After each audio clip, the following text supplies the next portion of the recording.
Jadi begini Pak, seiring berkembangnya informasi di masyarakat sekarang ini, informasi digital, kami pun rakyat sekarang ini sudah belajar juga tentang masalah pandemi ini. Dan dari awal kejadian saya, mungkin Bapak tahu itu sama Dr. Louis, ya, kami sampai hari ini kami menunggu adanya diskusi debat terbuka antara dua pihak atau dua mazhab dokter yang pro tentang COVID dan vaksinasi dan yang anti vaksinasi. Ya, karena masing-masing punya data. Saya di sini berbicara, saya kira tadi saya ditemui oleh Pak Menterinya.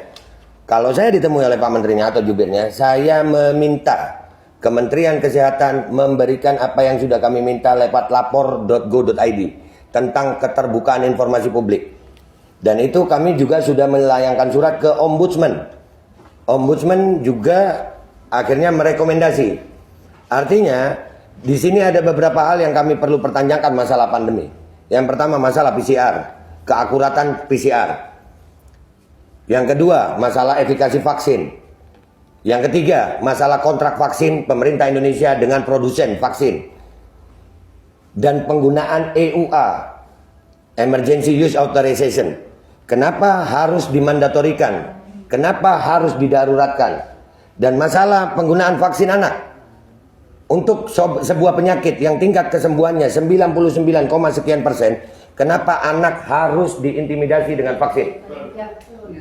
Anak Indonesia bukan anak yang penyakitan.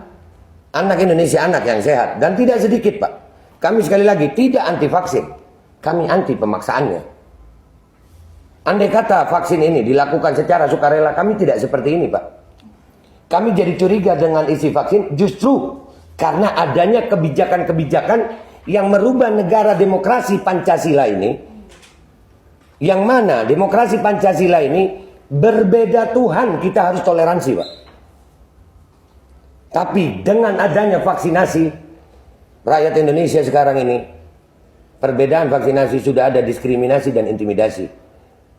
Kami sudah sering Pak melihat kesian rakyat didatangi ke rumah-rumah dengan pakaian seragam tentara. Itu belum sakit udah sakit duluan, takut.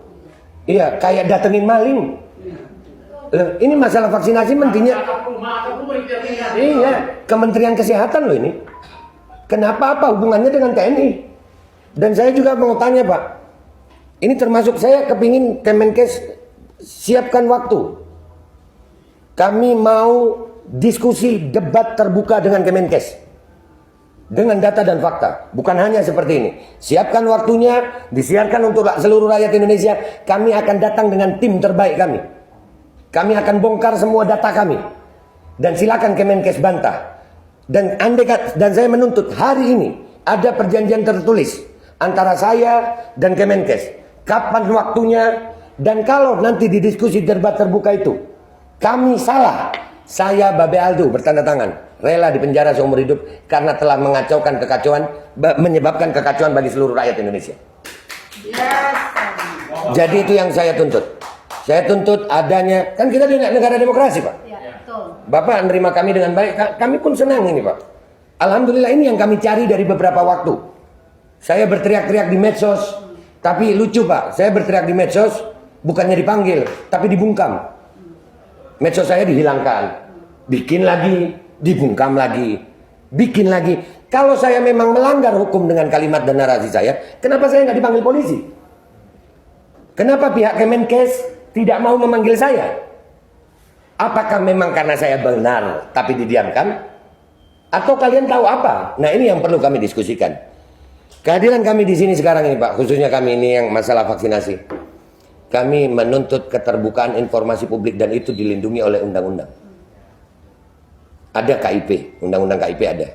Ya, jadi kalau saya mewakili sebagian ibu-ibu ini, kami menuntut adanya diskusi terbuka antara pihak Aliansi Rakyat Menggugat dan tim dengan pihak Kemenkes yang disiarkan untuk seluruh rakyat Indonesia. Kita akan bawa tim terbaik kita melawan tim terbaik Kemenkes untuk berdiskusi. Bukan untuk debat biasa aja Pak. Karena ini menyangkut hajat hidup 270 rakyat Indonesia, 270 juta rakyat Indonesia. Kami tidak mau mempertaruhkan masa depan anak-anak kami Pak.